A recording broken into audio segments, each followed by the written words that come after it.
Okay, folks, um, I'm going to give you this additional lecture here today. It's the topic is creating revenue models, and you're probably wondering, why am I doing this now? Could we not do pricing or something like that? And of course, that's a logical question. Pricing I'll do in the next week or thereabouts.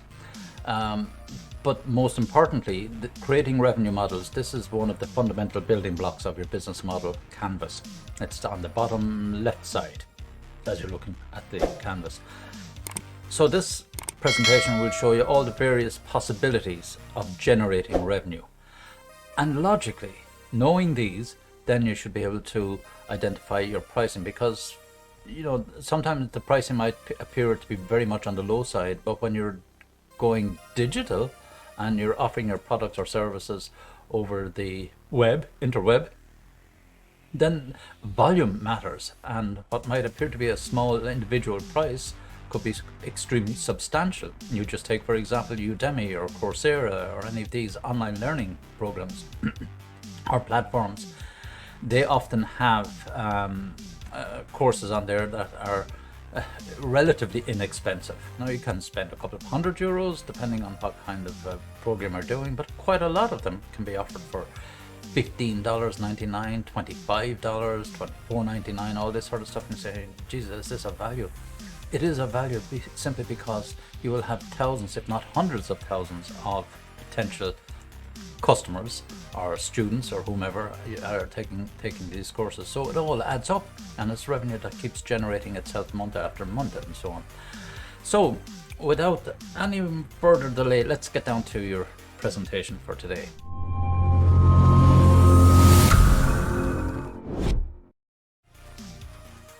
And here we are, and let us now move down to get your slides out. And we will enlarge them. So, as I said, creating revenue models, and this is the core of your business model canvas. So when we know what revenue models, then we can start to inform our pricing structures, so to speak. So what are we going to learn today? What are we going to look at? We're going to define the revenue models and distinguish it from the business model itself. Okay, we'll illustrate 9 most popular revenue models being used by entrepreneurs.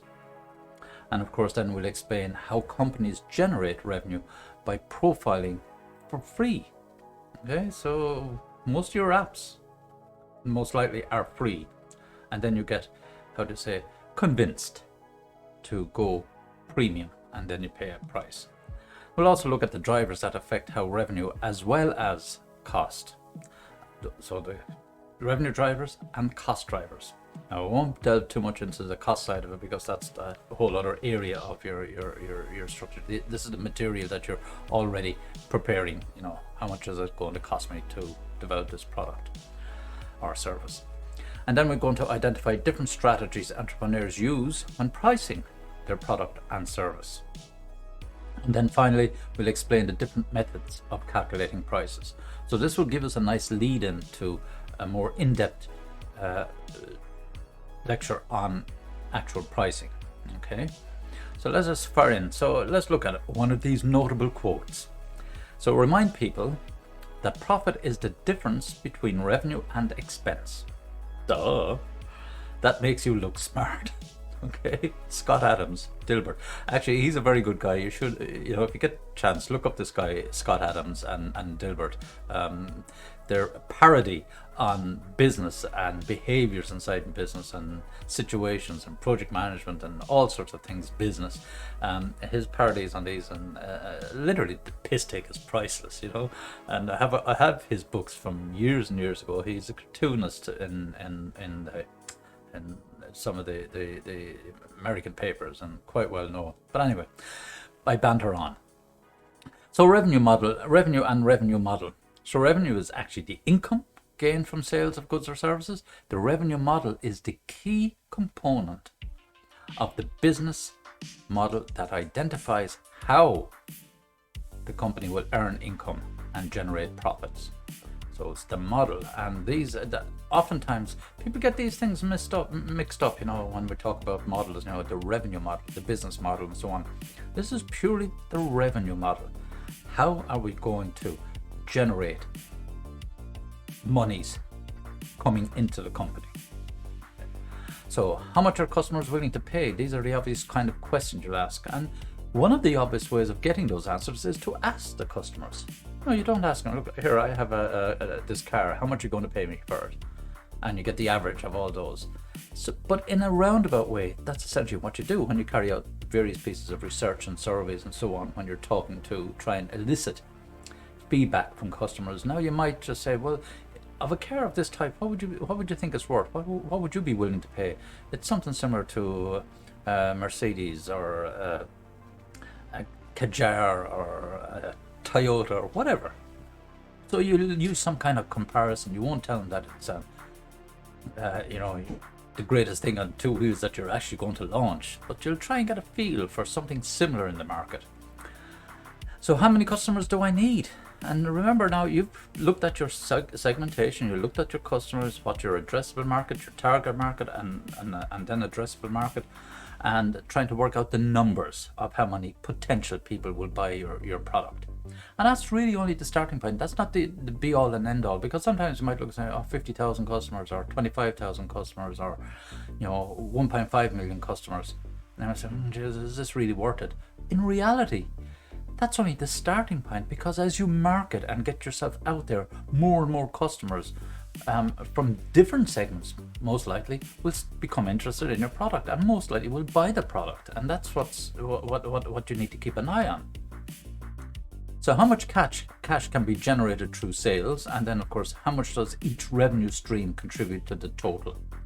So again, the different how quickly are you getting in the money? That's the important thing about cash flow. How much cash literally is coming in, and at what rate is the cash coming into my company? And they're important aspects, because as I said to you before, a 2-year executive MBA comes down to 2 words: cash flow. If you want to be really pedantic, it's 3 words: cash flow management. How do you manage getting in enough money to pay your bills and make a little bit of profit? And that's what it all is, whether you're running a corner store or running a large corporation, multi-industry, multi-product corporation. And then how much does the revenue stream contribute to the total? So you'll have all these different streams. You might have online sales, you might have direct sales, for example, to the very basics. So how much are the online sales contributing? How much, and then do I need to focus on which one do I need to pay more attention? Let's just assume that your online sales weren't as high as your direct sales through retail stores. You might say, well, what do we do? Do we cut it out, or do we push it a bit further? Do we try to get more and more customers to come online, and so on? So the 10 popular revenue models: unit sales, selling your stuff directly; advertising; data; intermediation; and licensing. So these are the first 5, and we'll be looking down through these. Franchising, subscription, professional service, for example, not as a subscription, but as a revenue model, and then utility and usage, and freemium. Now, starting with the last one, that's pretty obvious. Freemium basically means it's free for your basic app, but if you want to get the ads taken off, you have to pay for the premium version of it. And you have all that through all your phones, and most likely not on your laptops, but all the apps on your phones, you have various versions. I know I do have a hell of a lot of freemium, but I've also paid for premium because ads and other stuff that comes in can be a bit distracting and annoying, to say the least. So if we look here at these different models, the unit sales revenue model, so the amount of revenue generated by the number of items, units, sold by a company. So that's like they can be direct sales, they could also be online sales. So they're unit sales. How many items are you actually selling? And you might drive your model there: I need to be hitting 1,000 items per week, or I need to have 20 downloads of a song or music or video per day at whatever rate, 99 cents, to make it worth my while to keep producing, and so on and so on. Advertising revenue model, a little bit more interesting. So the amount of revenue gained through advertising products and services. So now you're kind of moving away a little bit. So I'm spending money on my advertising, promotional campaigns and so on and so forth. So how much is that generating in terms of sales?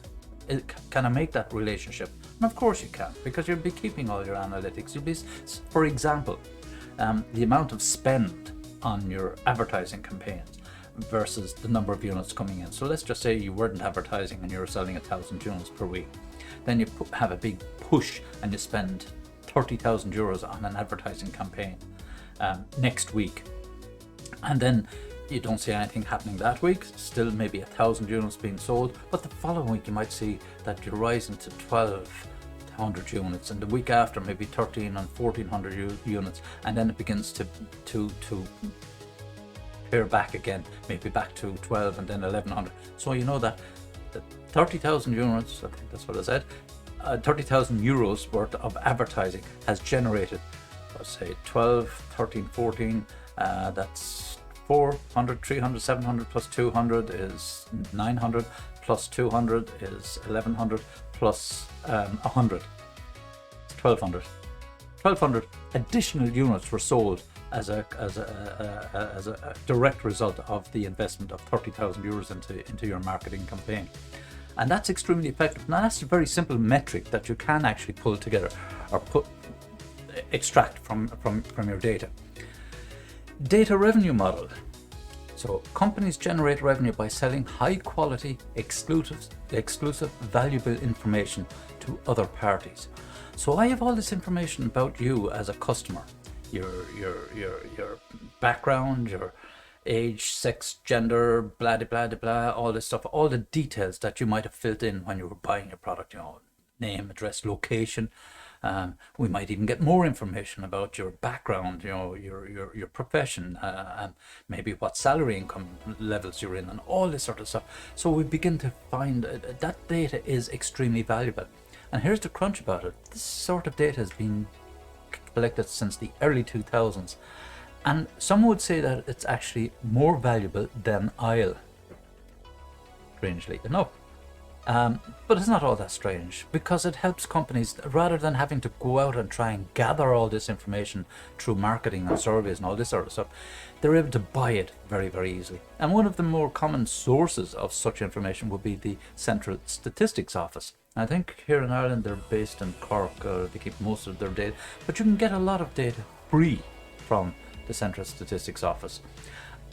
But they have an awful lot more. They carry out not censuses every 5 or 6, 7 years or whatever, but they have these interim censuses looking, and certain people might be targeted, can you refill this every 6 months and so on. You get all that information. So they're gathering a lot of data, and companies actually buy that data. So that's how they fund themselves, primarily down to CSOs, and they'd have the equivalent in all countries, various under different names as such, but essentially they have information about us. And as you know yourself, that's why we have issues around privacy, because there's so much data about us, about our behaviors and all of that, and that's where it becomes really, really advanced. So data itself, the more you collect as a commodity, of course you have to have the permission of end users, and you'll often see that, do you agree to have your information forwarded to third parties and all this sort of stuff.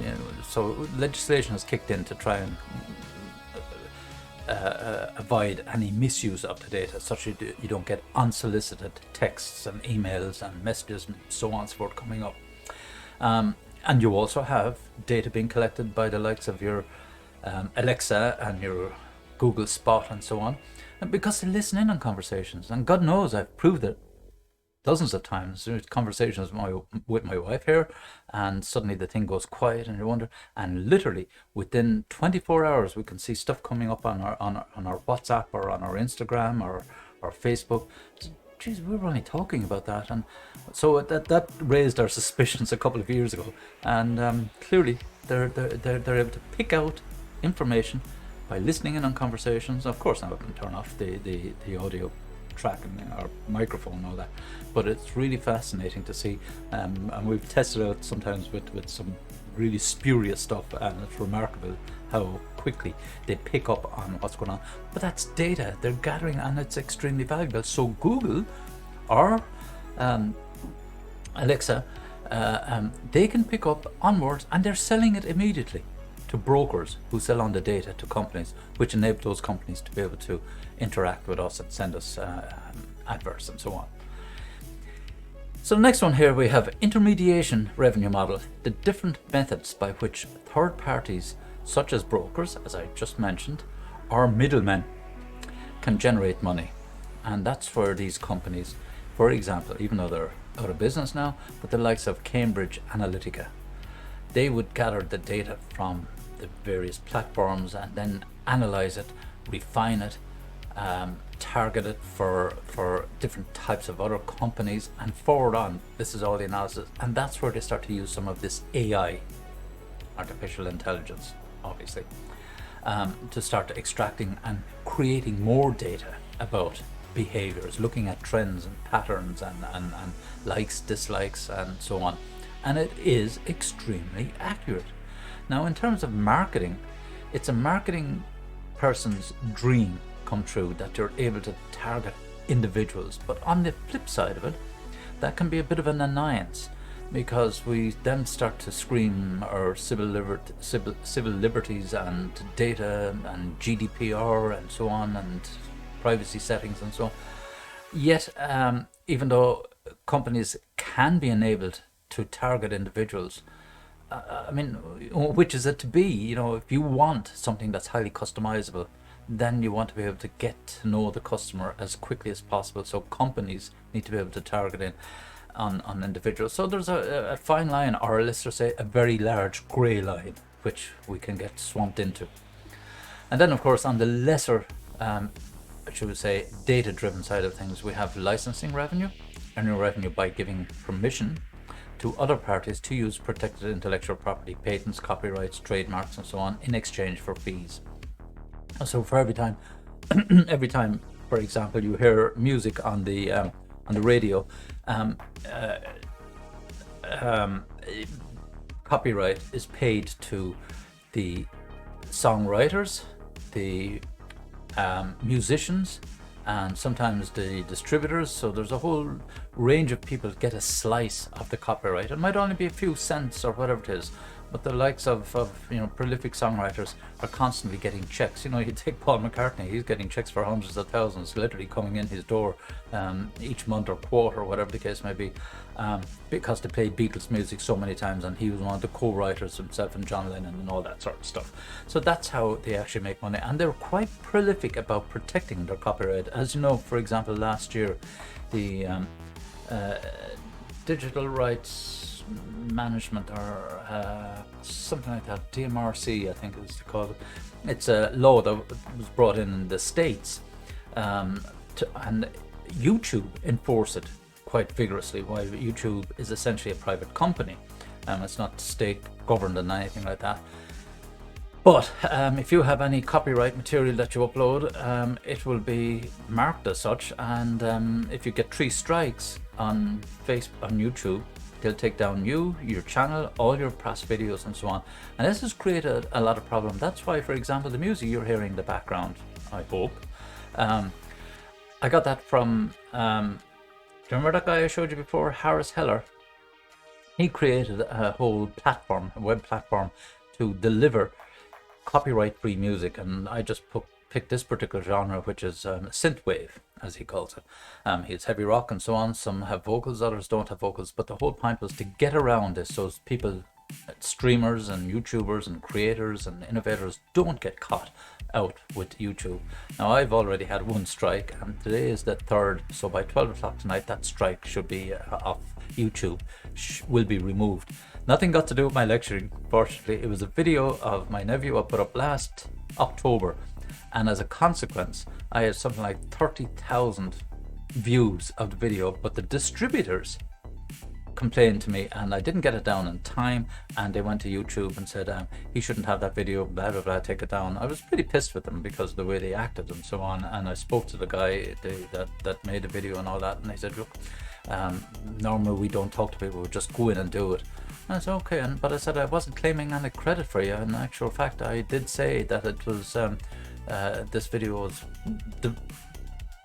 created by somebody else, and so on, so on, so on. But no, they're real bitchy when it comes to protecting their work, and it's understandable. You know, they put in all the hard work to create it, and so on and so forth. And I said I would gladly transfer all the views and the hits and the data on from my channel onto your channel if you wish, and so on and so forth. Didn't want to know, and I said fair enough, okay. And so it got closed. So it's as I say, what do we say? The restrictions lifted today. Yes, today is the 3rd of March. Anyway, after that long story, so intellectual property, trademarks, and so on, so you can sell. And some people, some inventors, some entrepreneurs actually just develop the prototypes of their products and sell them on to companies and say, I license this. And for example, in AIT, if you have ideas and use college facilities and so on, they might find companies that are interested in your idea or service, product, and they license it. So they pay a fee or a royalty back to AIT, not you, unfortunately, because if you look at your student notes and contracts, or whatever you want to call it, anything you develop inside an AIT, the IP is owned by AIT. Bitch, isn't it? Okay. And then the next one here, the franchising revenue, you pretty understand that one. This one is pretty straight. It's sold by an existing business to allow another party to trade under the same name. And so all the McDonald's here in Ireland, for example, KFC, Insomnia, blah blah blah, all of these companies, they're all franchise companies, the whole raft of. So, but buying the franchise or setting up a franchise, depending on how well the brand is known, such as McDonald's, extremely costly, and you have to do it exactly the way they prescribe: color scheme, size, allocation, and then you have to hit your sales target. So by the time you've paid for these franchising licenses, signed the contracts and all that, you're in some serious debt, so to speak. So you've got to try and make sure that you can recover that, plus continue to pay the franchising license, and then of course make a profit out of all of that. So it isn't as how to say, rosy as it might appear on the surface. But then there are lesser brands, and oftentimes you might go abroad and you might have exclusive rights. So certain companies, I mean our company, we have certain products where we have total exclusivity and on the particular range of products, and that means that anyone wants to have to go to the company. They can't buy it from anyone else. No one else can even sell it, because they'll have to come to us and so on as wholesalers of the product. But anyway, that's just another way of working it. Subscription revenue model, customers charging customers payments to gain continuous access to a product or a service. Your Sky, for example, your Virgin Media, these are all subscription models.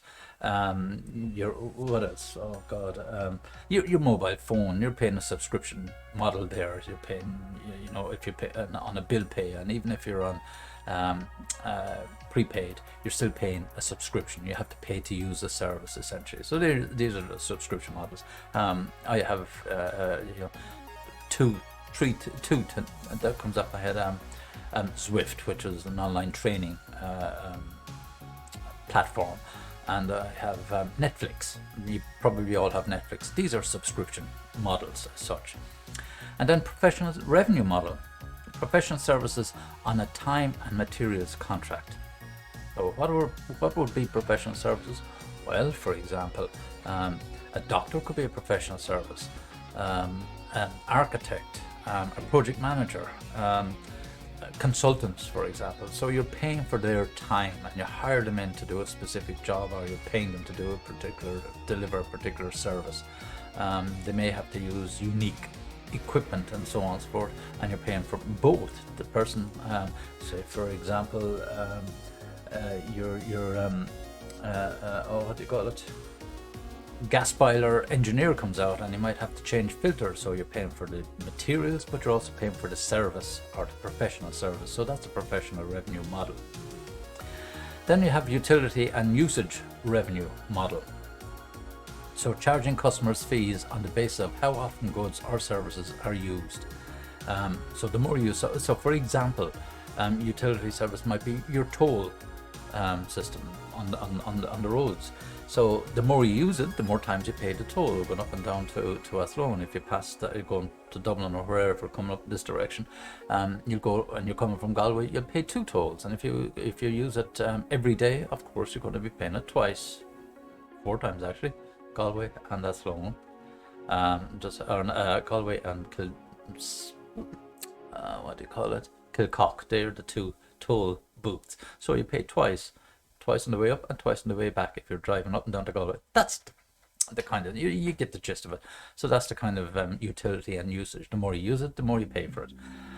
And then of course the last model here, as we said, the freemium version, and mainly web-based. Basic services are mixed with premium or upgraded services. There's a lot of software that you'll download, applications and so on, will give you a basic version of it, and they give these comparators and say this is what's in the basic, this is on the pro version, this is on the business version, and so on, and this is on the elite version, or whatever category they might have. And see, these, you get this additional functionality, so they entice you in. So the premium version might be, you might get a month's use, or you might get indefinite use but if you want to upgrade, I like to have that feature, but it's paid, and they might only be charging you $30 or $40. For example, one of the piece of software here I'm using, it's called Filmora X. It's a very advanced video and sound editing piece of software, and it was $49 for annual usage. Now I think it was something like $190 for lifetime license, but I didn't want that because I might change to something else. So it gives me the flexibility to say, okay, that's Filmora, but I can possibly learn my basics here and move on to something else. So these are the kind of premium. So you would have had a free version initially, and then a paid version, the more functionality you want, and that's on the software. So that's why we say mostly web-based. So the generating the models from free, so 3 free financial models. So direct cross subsidies, multi-party markets, and freemium. They're what? So direct cross subsidies. So if we look at what cross subsidies are, so we give away services and we sell products. Sometimes we give away the products and sell services, or we give away software and sell hardware, or we give away the hardware and sell the software. We might give away drinks and sell the, while you're at a show and so on. So you give something, and so for example, although it's not a perfect example, you all have printers most likely, HP, Lenovo, Lemax, all these popular brands of printers. And if you notice, they're relatively inexpensive. You could get them for €60, maybe €80. But where do they actually make their money? On the cartridges. I mean, you're 20, 30, 40, €60 for a pack of cartridges that'll last, maybe 100 sheets, 200 sheets of paper, then back again. So they're making serious money on the ink cartridges. So they're almost giving away the product, but they're selling additional hardware as such. Many years ago when I worked with Ericsson, we got to the point where we were almost giving away the hardware. Now it's really advanced hardware and for telephone exchanges, for example, but the software was extremely expensive, and making changes, and that's where we made most of our money, was on the software, because the hardware is pretty much okay. We had some customized and bespoke stuff, but stuff you could buy with another company worked with on charging systems. We actually embedded the hardware into the overall contract, and we used to buy the hardware from Sun Microsystems and so on, and give that as part. But they were buying a charging system, and the charging system was mostly made up of the software. This piece of literally just a PC on steroids that hosted our applications and software. So that's where you have these cross subsidies, and if again, you might be buying, you buy a pizza and you get a drink free or something like that, and all that sort of stuff. Cross-selling. Well, not quite cross-selling. Now I'll ignore these critical thinking questions. So does the ethical boundary on profit margins depend on whether a company earned the profit? I couldn't give a rat's ass. I'm not interested in getting down that wishy-washy, bullshitty stuff, ethics, behavior. Look, you're in the business to make money. They'll cross the line a few times, no doubt. You might do some things that are a bit sketchy, but for the most part, you'll avoid doing it, okay? So I'm not getting into big debates. Oh, that's inappropriate, that's ineffective. Forget that crap. Anyway, and here's just some of some more of these examples of the multi-party markets. So, for example, give away scientific articles, charge authors to publish them, and that actually happens. If I on some sites, if I want to publish some research papers, they charge me. I'm writing the paper, I'm doing all the donkey work, and they charge me, and they might give it away free to the students and other researchers and so on.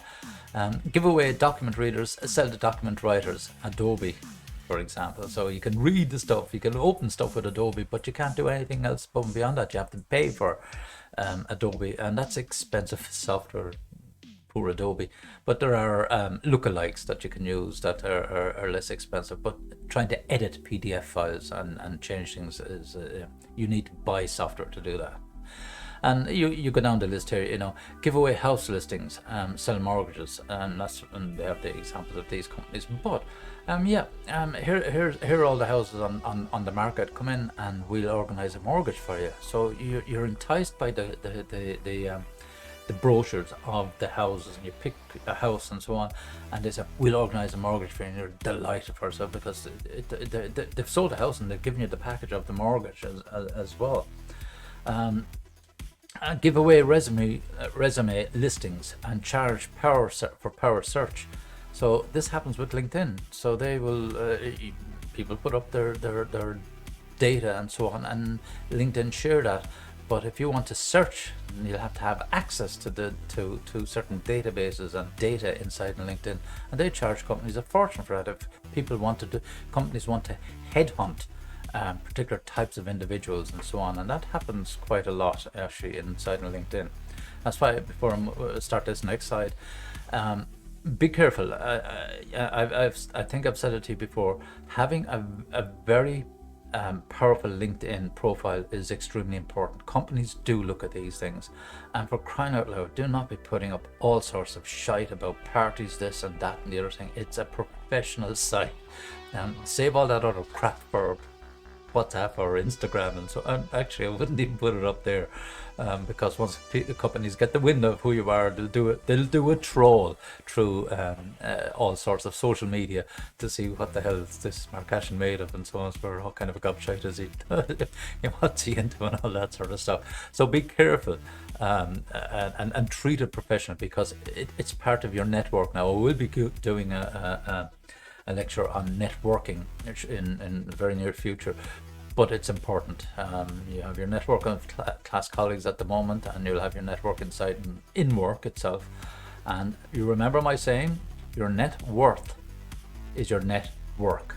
And today, a lot of your net work is digitally based, the likes of LinkedIn and so on. Not how many followers you have on Facebook or Instagram, or how much stupidity and shiteology you put up on TikTok and crap like that. Anyway, this one, and I talked about this one, give away federal tax software and sell state and so on and so forth, but I've already talked about freemium ideas and so on and how they actually work.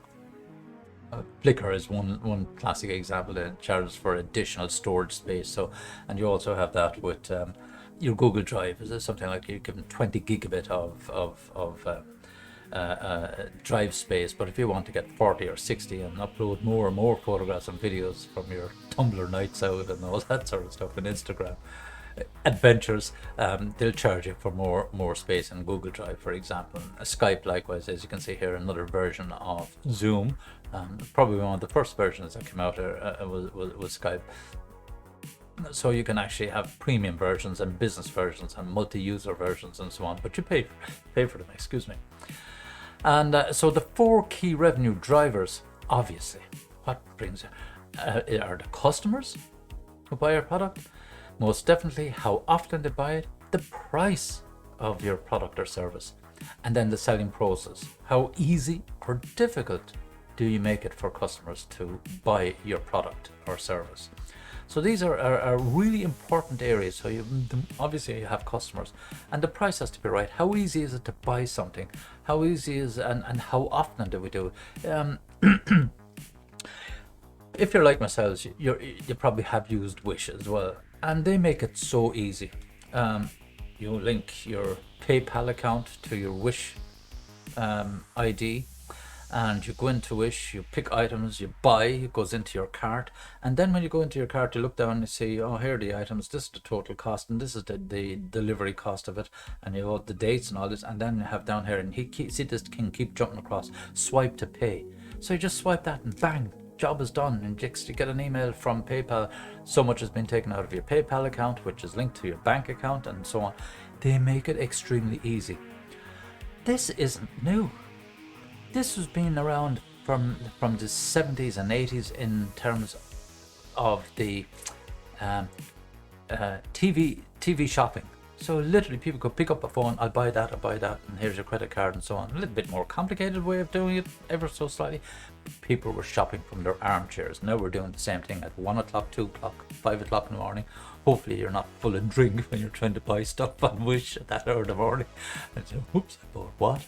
Anyway, without going there, but making it easy, so price, and that's why the selling process and indeed the buying process has to be easy. And if you make it easier for people, they'll do more of it. So that's why it's so. I mean, we have a bit of crack here with the. Don't mean we have a bit of crack here. No, we have fun with Wish, because we say, oh, you get these couple of items, because every other week or maybe even weekly we'd have stuff coming in, small stuff as well. It's like a treat to ourselves in this freaking lockdown.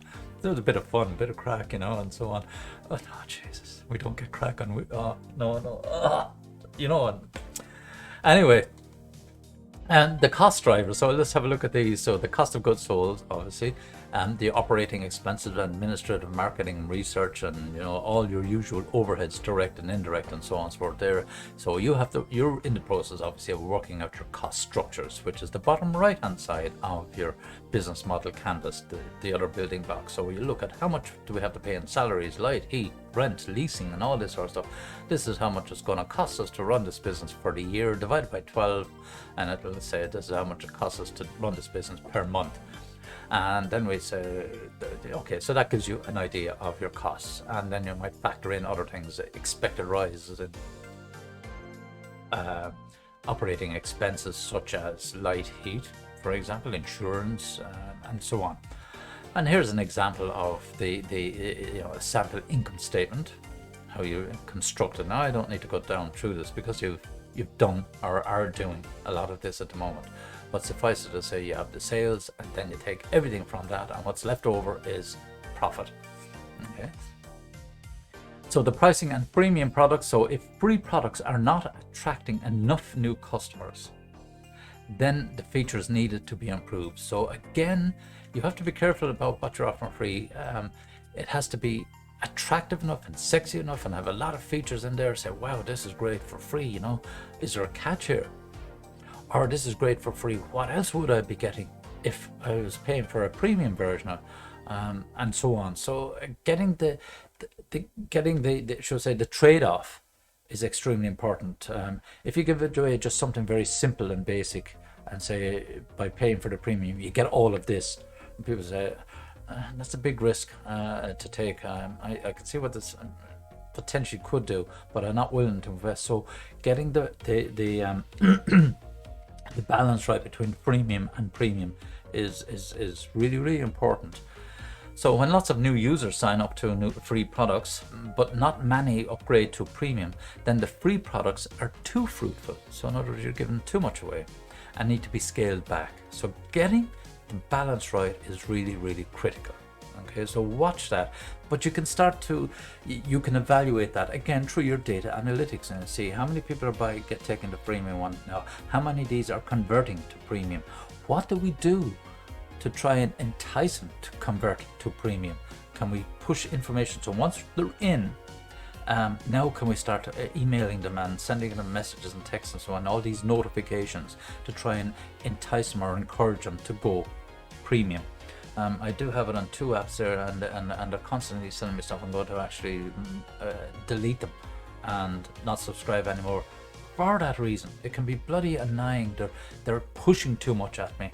I could turn off the notifications and just carry on as is, but it's part of an experiment to see how are these actually working, and are they and in this case I find that they're, well, me personally, maybe it's just a Mark Ashton thing, but they're overwhelming in terms of the frequency of their offers, and join this challenge, join that challenge, and this is someone is reaching out to get you to do this, all this sort of shit. But it's pure American type stuff going on, but nevertheless it's too much. Okay, and now it can become a little bit more complicated, because that might be an American way of doing things. Keep pushing it in your face all the time.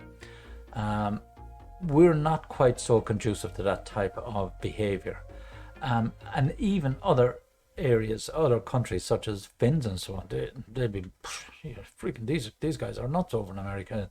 We're not interested in all this sort of stuff. Or you might find other countries. So cultural attitudes then become important when you're selling online.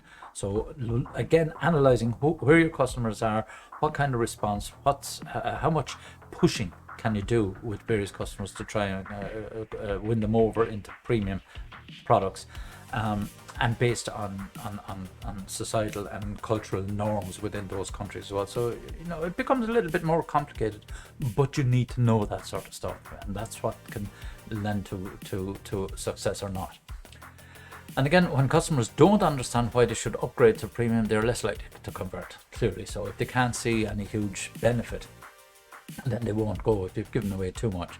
So when the rewards given to existing users for referring new users are too generous, then they may discourage multiple referrals. Okay, so that's obviously another thing. Where did I see that lately?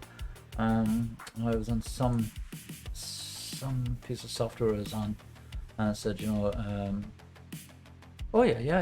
have it in the likes of your Virgin, Sky and all that. If you refer a new user and so on, you get a reduction or whatever it is, or a discount, and or they'll pay you money even.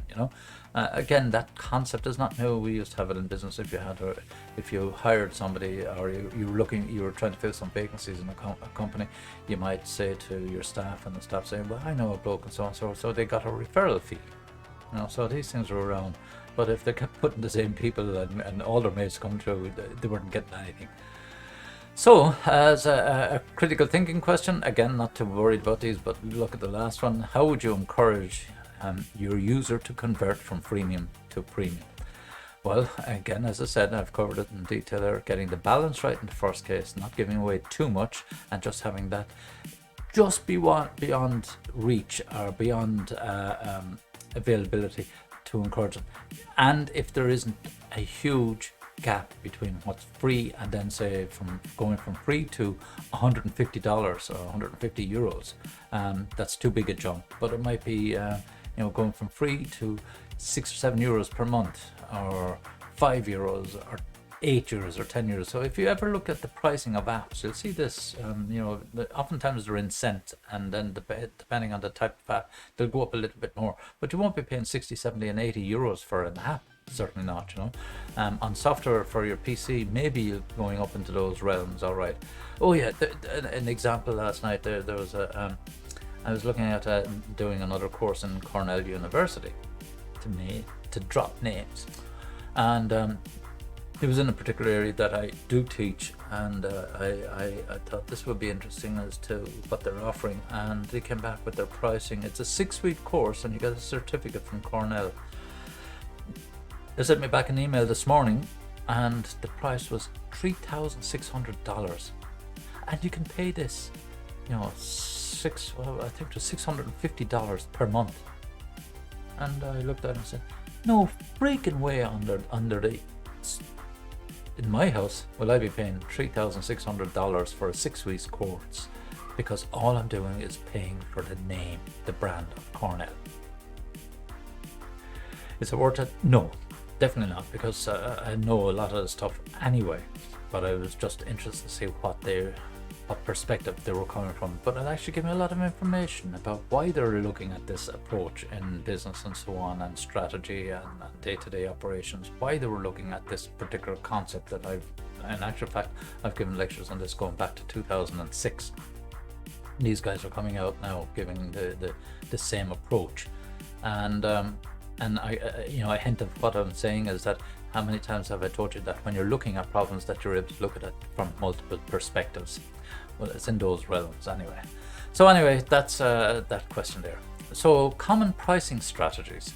Okay, so this is a kind of a lead into when we delve down into more detailed pricing techniques, so to speak. So competition-led pricing, customer-led pricing, loss leader pricing, and introductory offer. So let's have a look here. So other ones are skimming, psychological pricing, fair pricing, and bundle pricing. So basically, if we look at these pricing strategies, competition-led pricing, loss leader. So basically, what are your competitors charging? And a loss leader can be someone that's really they're making little or no profit, and they're charging to try and drive out the competition. Okay. Customer-led pricing. So it's determined by the customer, what they're willing to pay for the product or service.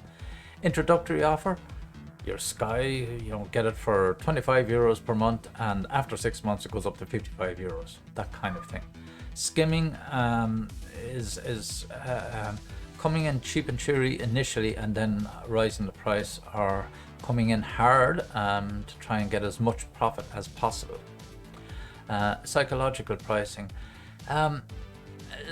If you were, for example, going into some high-end fashion boutiques, for example, and you're charging very high prices for a bloody suit, which is not too unlike what you could buy in Marks and Spencer's, for example, but because it has a brand name on it, the psychology, this must be really good quality, this must be top-end stuff, and this is the designer of it, therefore I'd be privileged to wear it. Ostentation. There's nothing wrong with that.